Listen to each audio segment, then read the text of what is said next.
ബബ്ബബ്ബ അഥവാ ഭയം ഭക്തി ബഹുമാനം ധനഞ്ജയ് ശങ്കർ സംവിധാനം ചെയ്ത് ഫാഹിം സഫറും നൂറിൻ ഷെരീഫും കൂടി തിരക്കഥ ഒരുക്കി ജനപ്രിയ നായകൻ ദിലീപേട്ടനെ നായകനാക്കി ഇറക്കിയ സിനിമയാണ് ബബ്ബബ്ബ. കേരളത്തിലെ എല്ലാ തിയേറ്ററുകളിലും പുറത്തും എല്ലാം റിലീസായിട്ടുണ്ട്.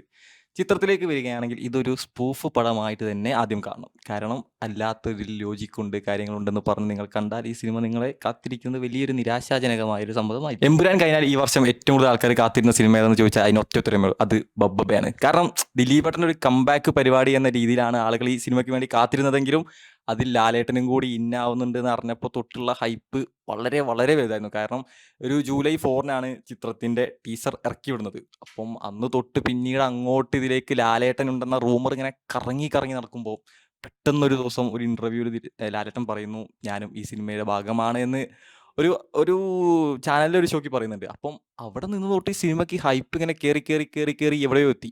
അതിനിടയ്ക്കാണ് ഈ വിജയുടെ വണ്ടി നമ്പർ വെച്ചുള്ള പരിപാടിയൊക്കെ ഇതിന് മുമ്പ് വന്നിട്ടുണ്ടെങ്കിലും പിന്നീട് ഈ സിനിമ ഗില്ലി യൂണിവേഴ്സിൽപ്പെട്ടൊരു ഒരു കഥയാണ് നടക്കുന്നതെന്ന് പറഞ്ഞപ്പോൾ ആളുകളുടെ ഇടയിലേക്ക് ഈ സിനിമ വല്ലാതെ കയറിപ്പോയി. ഇനിയിപ്പം സിനിമ ഇന്നലെ റിലീസായിട്ടുണ്ട്. ചിത്രത്തെ പറ്റി പറയുകയാണെങ്കിൽ ഇതൊരു പക്ക action mass masala comedy entertainer. കാരണം ഇത് അങ്ങനെ ഒരു രീതിയിൽ പോയി കണ്ടാൽ മാത്രമേ ഈ ചിത്രം നിങ്ങൾക്ക് വർക്കാവുകയുള്ളൂ. കാരണം ഇതൊരു സ്പൂഫ് പടമാണെന്നുള്ള കാര്യം നിങ്ങൾ ഒരിക്കലും മറക്കരുത്. ഈ ചിത്രം എന്ന് പറയുമ്പോൾ ഒരു ഗുഡ് ബാഡ് അഗ്ലി പോലെ അല്ലെങ്കിൽ ഒരു തമിഴ് പടം മാർക്കാനണി പോലുള്ളൊരു സ്പൂഫ് പടമാണ്. കാരണം ഇത് അങ്ങനെ പോയി കാണണം, അല്ലാതെ ഇതിൽ ലോജിക്ക് ഉണ്ട് വേറെ തേങ്ങ ഉണ്ട് എന്നൊക്കെ പറഞ്ഞ് പോയിട്ട് കണ്ടാൽ ഒരു കാര്യമില്ല. കാരണം ഇത് സെറ്റ് ചെയ്ത് വെച്ചിട്ടുള്ള അങ്ങനെ ഒരു പരിപാടിയാണ്.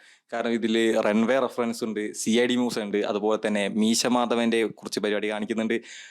ലാലേട്ടൻ്റെ ഇതിലേക്ക് വരികയാണെങ്കിൽ രാവണപ്രഭു, ഒന്നാമൻ, മൊത്തത്തിൽ ഞാൻ പറയുന്നത് അങ്ങനെ കുറേ പരിപാടി വെച്ചുള്ള സ്പൂഫ് സംഭവം. കാരണം ഇത് വളരെ അൺറിയലിസ്റ്റിക് ആയിട്ട് എടുത്തൊരു ചിത്രമാണ്. അപ്പം ആ രീതിയിൽ പോയി കാണാം, അല്ലാതെ ഇതിൽ വലിയൊരു കഥയുണ്ട് നിങ്ങൾ ഇങ്ങനെയാണ് എക്സ്പെക്ട് ചെയ്യുന്നത് പോയി കണ്ട ഈ സിനിമ നിങ്ങൾക്ക് നിരാശയായിരിക്കും സമ്മാനിക്കുക. ഇത് സത്യം പറഞ്ഞാൽ ഇത് ചിത്രം വരുന്നതിന് മുമ്പ് തന്നെ ചിത്രത്തിന്റെ ക്രൂ പറഞ്ഞിട്ടുള്ള ഒരു കാര്യമാണ് നോ ലോജിക് ഓൺലി മാനസ്. അപ്പോൾ ആ നോ ലോജിക് എന്ന് പറഞ്ഞൊരു വാക്ക് തലയിൽ വെച്ചിട്ട് വേണം ഈ സിനിമ കാണാൻ പോകാൻ. അല്ലാതെ ഇതിൽ വലിയൊരു കഥയുണ്ട്, ഇങ്ങനെ ഒരു കഥ നടക്കുമോ എന്ന് ചോദിച്ചാൽ ലാലേട്ടൻ തന്നെ ഒരു ഇന്റർവ്യൂ പറഞ്ഞിട്ടുണ്ട് ഇങ്ങനെ ഒരു കഥ നടക്കില്ല, പക്ഷേ നടന്നു.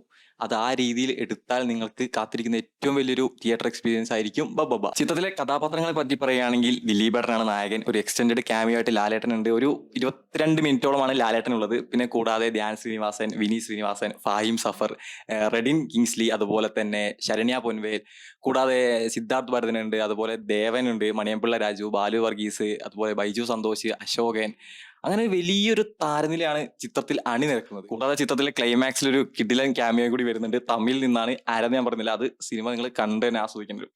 ഇനി ചിത്രത്തിലേക്ക് വരികയാണെങ്കിൽ ഇതൊരു പക്ക സ്പൂഫ് പടമാണ്. ഇത് മാസ് മസാല എന്റർടൈനർ ആണ്. കാരണം നമ്മൾ തമിഴിലും തെലുങ്കിലൊക്കെ കണ്ടിട്ടുള്ള ഒരു ടെംപ്ലേറ്റ് പരിപാടി മലയാളത്തിൽ പിടിച്ചു നോക്കിയിട്ടുള്ളതാണ്. കാരണം ഇതിന്റെ മുമ്പ് ഇതുപോലത്തെ ഒരു പടം മലയാളത്തിൽ വന്നിട്ടില്ല. ഈ ഒരു ജോണറിലുള്ള പരിപാടി മലയാളത്തിൽ വന്നിട്ടില്ല. കാരണം ഇതൊരു സ്പൂഫായിട്ടാണ് ഇവർ കാണിച്ചിട്ടുള്ളത്. ഇതിൽ ദിലീപേട്ടന്റെ കുറെ ഡയലോഗ്സ് ഉണ്ട്, റൺവേ ഉണ്ട്, മീശമാധവൻ ഉണ്ട്, അതുപോലെ തന്നെ CID മ്യൂസ് ഉണ്ട്. അങ്ങനെ കുറെ പരിപാടി വെച്ചിട്ടുള്ള ഒരു സംഭവം പ്ലാൻ ചെയ്തത്. അതുപോലെ തന്നെ ലാലേട്ടനിലേക്ക് വരികയാണെങ്കിൽ രാവണപ്രഭു, ഒന്നാമൻ, അങ്ങനെ ലാലേട്ടന്റെ കുറച്ച് പരിപാടിയും കാര്യങ്ങളൊക്കെ വെച്ചുള്ള ഒരു സംഭവമാണ് ഇതിൽ പോകുന്നത്. അതുപോലെ തന്നെ റിയൽ ലൈഫിൽ നടക്കുന്ന പല നടന്മാർക്കും ഉള്ള ഒരു തട്ടും കൊട്ടും അതുപോലത്തെ അവരുടെ ഫേമസ് ആയ ഡയലോഗുകളെല്ലാം വെച്ചിട്ടുള്ള ഒരു സംഭവം ബബ്ബബയിൽ വെച്ചിട്ടുണ്ട്. അപ്പം ഇത് അങ്ങനെ ഒരു സിനിമയാണ്, അങ്ങനെ ആസ്വദിക്കണം എന്ന മൈൻഡിൽ പോവുകയാണ് ഈ ചിത്രം നിങ്ങളെ വല്ലാതെ എന്റർടൈൻ ചെയ്യിപ്പിക്കും. കാരണം ഇതിലെ പാട്ടാണെങ്കിലും അയിനാട്ടം സോങ് റിലീസിന് മുമ്പ് വളരെയധികം ട്രോളുകൾ ഏറ്റുവാങ്ങിയ ഒരു പടമാണ്. പക്ഷേ ഇത് സത്യം പറഞ്ഞാൽ തിയേറ്ററിൽ വൻ ആഘോഷമായിരുന്നു. എല്ലാവരും എല്ലാം മറന്ന് അടിച്ച് പൊളിച്ച് വേറെ മൂഡിലായിരുന്നു പോകുന്നത്. പക്ഷേ സത്യം പറഞ്ഞാൽ ഈ പടത്തിൽ ഞാൻ ഇപ്പോഴും എക്സൈറ്റ്മെന്റ് ആയി നിൽക്കുന്നത് ദിലീപേട്ടന്റെ ഒരു ഫൈറ്റ് പരിപാടി ഉണ്ട്. പുള്ളിയുടെ പഴയ റെട്രോ സോങ് എല്ലാം വെച്ചിട്ട് 2-3 മലയാള പാട്ടുകളെല്ലാം വെച്ചൊരു പരിപാടി. അതിന്റെ ഒരു രോമാഞ്ചം സത്യം പറഞ്ഞാൽ ഇപ്പോഴും മാറിയിട്ടില്ല. കാരണം അതിന്റെ തുടങ്ങുന്നത് തന്നെ അങ്ങനെ ഒരു പരിപാടി നിന്നാണ്. പുള്ളിയുടെ ഒരു പഴയ പടത്തിൽ ഒരു സംഭവം വെച്ച് ഇങ്ങനെ വരുന്ന പരിപാടിയാണ്. അത് സത്യം പറഞ്ഞാൽ അത് പടത്തിൽ ഏറ്റവും വർക്കായ ഒരു സീനായിരുന്നു. അത് ദിലീപേട്ടൻ ഫാൻസിനും ലാലേട്ടൻ ഫാൻസിനും ഏറ്റവും കൂടുതൽ എൻജോയ് ചെയ്ത് കാണാൻ പറ്റിയ ഒരു കിടിലൻ പടമായിരിക്കും ബബ്ബബ്ബ. പടം എന്ന് പറഞ്ഞാൽ ഫാൻസിനുള്ള ഒരു പടമാണ്. നമ്മൾ ഈ ഗുഡ് ബാലകിലേക്ക് കണ്ട പോലെ ഒരു പരിപാടി വെച്ചുള്ള ഒരു സംഭവം. അതുപോലെ തന്നെ ഇത് ലാലേട്ടൻ ഫാൻസ് ആയിക്കോട്ടെ, നിങ്ങൾ ദിലീപേട്ടൻ ഫാൻ ആണോ, നിങ്ങൾക്ക് ഈ പടം തിയേറ്ററിൽ എൻജോയ് ചെയ്യാൻ പറ്റും. അതുപോലെ യൂത്തിനെ ഫോക്കസ് ചെയ്തുകൊണ്ടാണ് ഈ സിനിമ ഇറങ്ങിയിട്ടുള്ളത്. ഫാമിലിക്ക് വർക്കാവുമെന്ന് ചോദിച്ചാൽ അത് എത്രമാത്രം പറയാൻ പറ്റില്ല. കാരണം അത് പലരുടെയും ടേസ്റ്റ് പല രീതിയിലാണ്. ഉള്ളത്. അപ്പൊ ഈ പടം അങ്ങനത്തെ ഒരു കൈൻഡ് ഓഫ് പരിപാടിയാണ്. അപ്പൊ നിങ്ങളിത് ഈ സാധനം നോ ലോജിക് എന്നത് മൈൻഡിൽ വെച്ച് തന്നെ വേണം ഈ പടം കാണാൻ പോകാൻ. എന്നാൽ നിങ്ങളെ കാത്തിരിക്കുന്നത് വല്ലാത്തൊരു എക്സ്പീരിയൻസ് ആയിരിക്കും. അല്ലാതെ റിവ്യൂവേഴ്സിന്റെ റിവ്യൂ ഒക്കെ കണ്ട് അതെല്ലാവരും പേഴ്സണൽ ഒപ്പീനിയൻ ആണ്. അത് നിങ്ങൾ കണ്ട് തീരുമാനിക്കണം ഈ സിനിമ എങ്ങനെയുണ്ട്. നിങ്ങളുടെ അഭിപ്രായം എന്തുമാകാം, അത് നിങ്ങളുടേത് മാത്രമാകണം.